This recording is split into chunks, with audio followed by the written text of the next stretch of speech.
Assalamualaikum warahmatullahi wabarakatuh. Perkenalkan, nama saya Rihendra Mukti, NRP 1840177, kelas 18 MJB, mata kuliah Pengukuran Kinerja Sumber Daya Manusia, Prodi Manajemen, Fakultas Ekonomi dan Bisnis, Universitas Pasundan.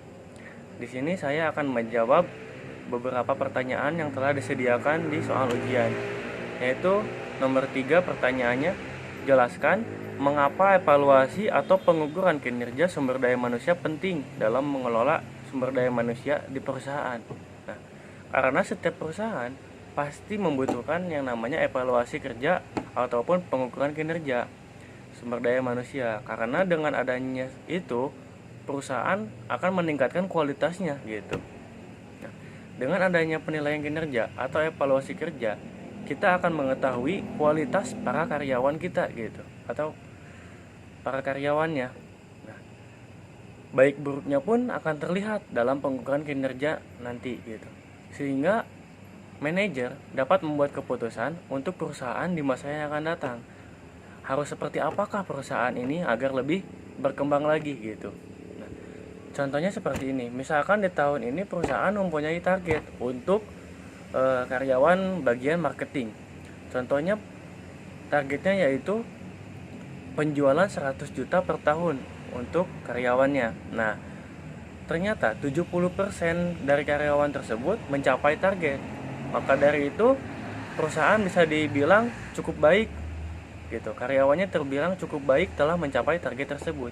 Nah, bagaimana dengan karyawan yang tidak mencapai target, yaitu 30%-nya?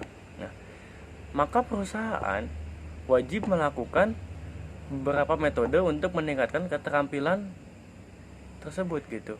Nah, yaitu dengan cara melakukan pelatihan ataupun training kepada karyawan yang tidak mencapai target agar meningkatkan kemampuan dan keterampilan karyawan tersebut. Nah, sekarang saya akan menjawab pertanyaan nomor 4, yaitu pertanyaannya, jelaskan tahapan yang harus dilakukan sebelum perusahaan menyusun sistem penilaian kinerja sumber daya manusia.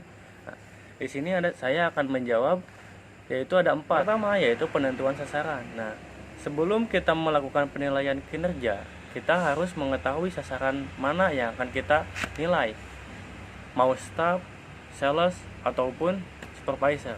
Nah, contohnya di sini saya akan mencontohkan tentang penilaian kinerja terhadap supervisor. Nah, setelah melakukan penentuan sasaran, maka lanjut ke tahap berikutnya, yaitu penentuan standar dan ukuran. Nah, kita harus menentukan standar untuk supervisor tersebut. Nah, misalkan di 1 bulan ini supervisor ini standar kegiatannya yaitu target penjualannya misal 50 juta per bulan. Nah, lalu kehadirannya 5 hari per minggu, dan misalkan bekerja sama dengan buyer minimal nambah 1 bulan 1 gitu. Itu standarnya.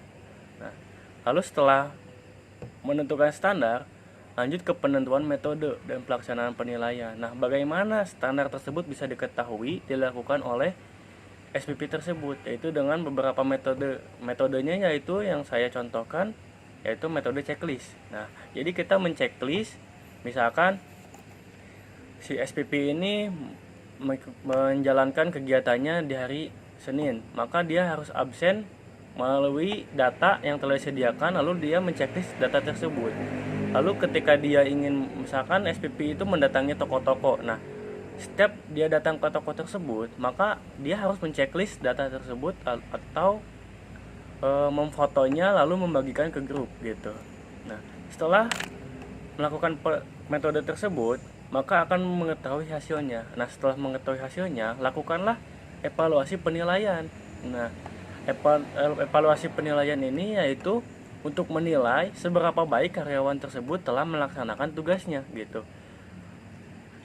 Jika karyawan tersebut melakukan tugasnya dengan baik, mencapai target, bahkan melebihi ekspektasi, maka karyawan tersebut berhak mendapatkan bonus gitu dari kinerjanya tersebut. Nah, lalu bagaimana dengan karyawan yang tidak mencapai target?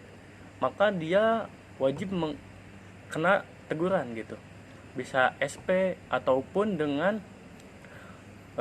teguran-teguran seperti misalkan bulan depan harus, kalau enggak nanti di apa dapat SP1.